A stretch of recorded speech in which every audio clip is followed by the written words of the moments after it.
Tell me, what do you see?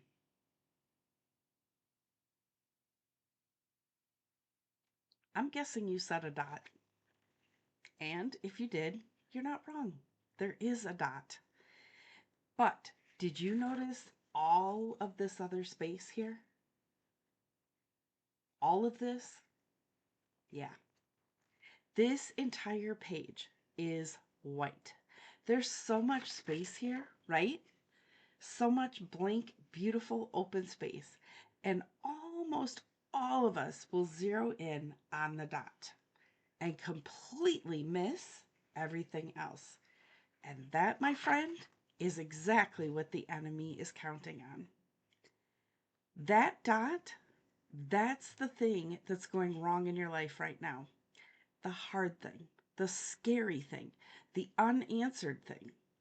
And the rest of the page, well, that is every single blessing that you have going on in your life, every open door, every answered prayer, everything that God has already done. And we're just too distracted to see it. Today, we're going to talk about why the enemy wants your eyes glued to the dot and how to finally look up and see the rest of everything else. So, if you're new here, I'm Melissa Schultz. I am a transformational Christian coach. And this channel is all about helping you move forward with intention, with clarity, and with joy, even when life is messy or hard or complicated. And even if you don't have it all figured out, that's okay. None of us do, including me. So make sure you hit that subscribe button. And because we're building on something really good together, stick around. All right, let's get into it. So here's what I want you to understand. The enemy is not creative. He is running the same plays that he has done since the beginning of time. Remember when God said you can't eat from the one tree? Do you remember that? What did the enemy do? He didn't, point out, look at all all this other wonderful vegetation and how beautiful the Garden of Eden is.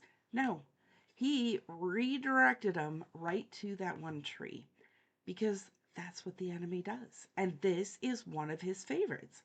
He makes you focus on the dot. He will take the one hard thing, the one unanswered prayer, the one relationship that's struggling, honestly, the one area where you might feel behind, and he will make your entire world feel like that's the only thing you can see.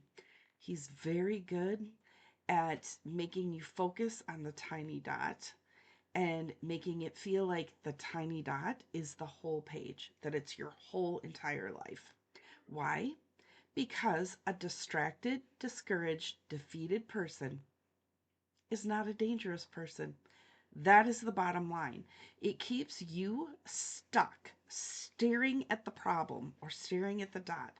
You're not moving. You're not building. You're not showing up. And you are exactly where he wants you. Your nose pressed so close to the dot that you can't see the rest of the page anymore. And when you're stuck staring at that dot, you're not moving, right? John 10:10 tells us the enemy comes to steal, kill, and destroy. And y'all, one of the first things he tries is to steal your perspective. Because if he can convince you that the dot is all there is, that nothing's working, that God isn't moving, that everything's falling apart, yeah, he doesn't need to do much else because you're stuck focused on that, right? I've done it. Everybody's done it. But here's the truth. Just because you can't see what God's doing doesn't mean he's not doing it. And the rest of the page, it's completely full, right? It's completely full. You just have to be willing to look. So let me ask you something. When was the last time you actually stopped and made a list of what is right in your life? I'm really serious. not what you're praying for, not what hasn't happened yet, but what is actually already right now going right. I want you to think about it like this. That blank page, every blessing, every small win, every um like piece of provision, money, what relationship, every person that loves you, every morning that you woke up and you tried again. Those are all of the extra things on the page going right. But if your eyes are locked on the dot, you will walk around genuinely believing that your page is empty. It is not empty. For a lot of us, that list is longer than we think. We just have to think about it and we have to train our minds to look there.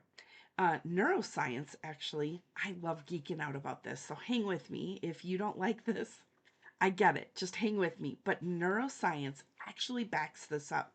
Our brains have what's called a negative bias. We're literally wired to notice and hold on to the negative experiences more than the positive ones. It was a survival mechanism back in the day, right? When we were out in the wild, it was a survival tactic.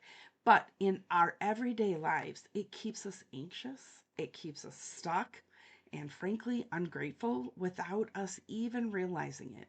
And basically, our brains have this factory set, right? To find the dot. Where's the danger? And the enemy, he loves to exploit that bias. He will amplify every setback, even unanswered prayer, every hard season, and he'll just like whisper in your ear, see, the dot, that's all you have. And it's a lie. It's a lie from the pit of hell. And we don't have to agree with it. You know, one of the things that I help people do in my Get Clarity on Your Next Step call is to actually um, figure out where they are, okay, and where they're going to go. Where are they trying to go? Because sometimes we're in a fog in that negative thought process and we can't even see our own progress. And if that resonates with you, I'll drop a link below. I want you to click the button and schedule your one-on-one call with me. It's just us getting clear on what's actually going on for you, and it's a free call. So click the link if you want to do that, and we will get to work. Okay, so back to the video, the information about retraining your brain, because these are practical ways to start focusing on what's going right. So I'm not going to sit here and tell you, just think positively and send you on your way. We all know that doesn't exactly work. It's not helpful, and this is gonna help you be more practical.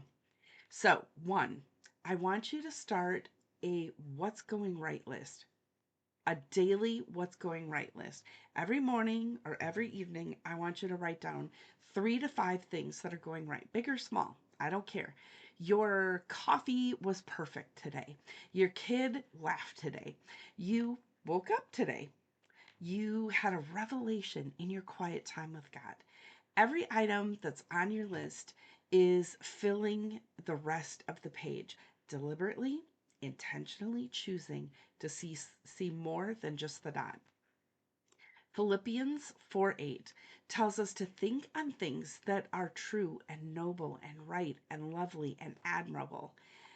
That's not toxic positivity. That's biblical strategy. Like God gave us biblical strategy for mental and spiritual health. Okay? God literally wrote, look at the whole page into scripture. All right, number 2, we're going to catch the narrative. When you notice that you're starting to spiral, I want you to pause and ask yourself, am I seeing the whole page right now, or am I only focused on the dot?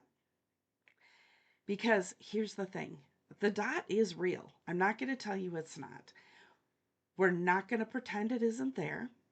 but it is one thing in a whole big page of things, right? In the whole scheme of life, it's only one little thing.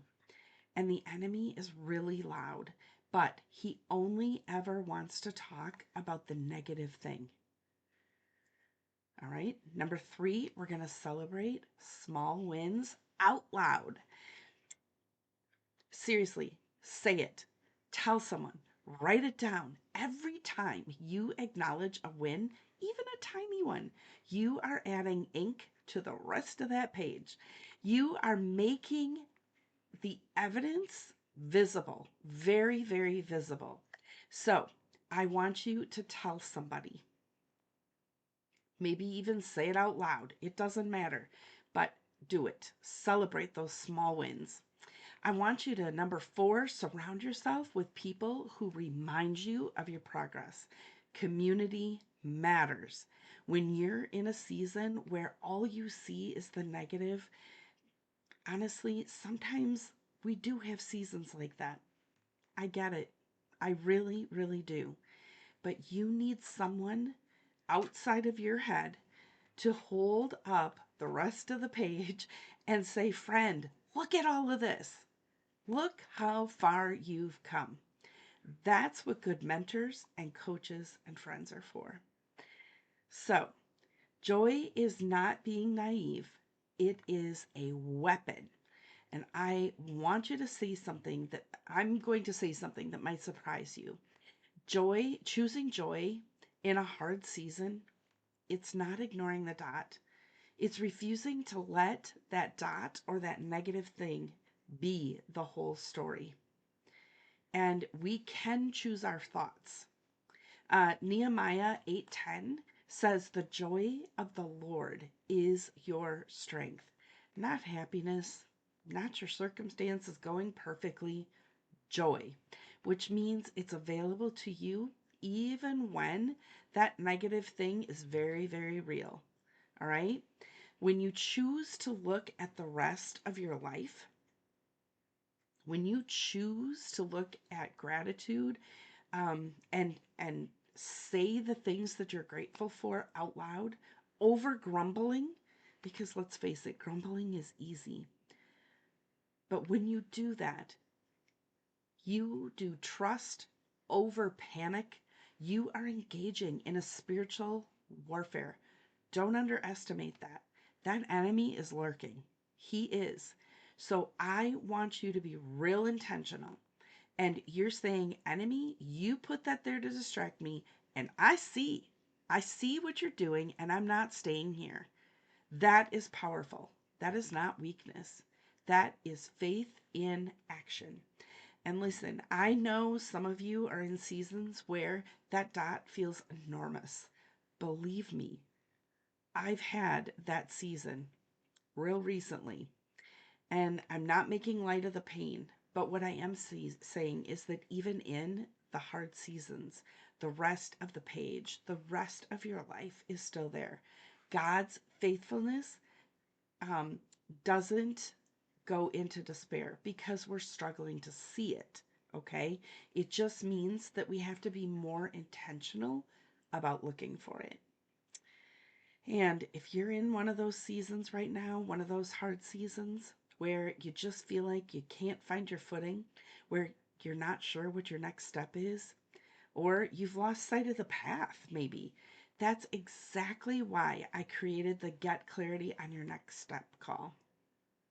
It's a focused one-on-one conversation where we cut through the noise and we figure out what's actually true. And we look at what's next and how to move from being stuck to moving forward. And again, the link will be in the description if you want to check it out. I would love to chat with you. So let me leave you with something practical to start today. In the morning, ask God, what do you want me to notice today? And then pay attention. You're essentially asking Him to show you the rest of the page, the good things in your life. And in the afternoon, when a negative thought starts to show up, and it will, say out loud, that dot is real, but it's not the whole page. And name one thing that's going right. Just one. That's all you got to do. Let's take time to make that mental shift and move your gaze onto the things that are going right. And then in the evening, you can write down one way that you saw God move today. Even if it's something small, it doesn't matter, because over time, you're going to look back at that journal and you're going to realize, wow, my page has been full this whole entire time. I just wasn't looking. So if we're gonna create new neural pathways by doing this, and this isn't about pretending the dot isn't there, remember, it's about refusing to let it be the only thing that keeps you stuck and the only thing that gets your attention. So friend, the enemy has been running the same play for thousands of years, and it works because, well, we let it. He hands us a full page of blessing when we focus on God. He gives us all of these blessings in our life, and we get to choose what we focus on. But now you're more aware, right? And awareness is the first step. So I want you to look at that page again. Same dot, same paper, but now you see it differently. You see all of the white space, right? All of it. That is all your life. That's God's goodness. That's God's faithfulness. And it's what's going right now. So here's your assignment. I want you to make the list, write down what's on the rest of your page, and I want you to read it aloud and watch your whole posture start to shift. And as always, I want you to remember this. Move forward with purpose, stay present, and choose joy. And I will see you on the next video.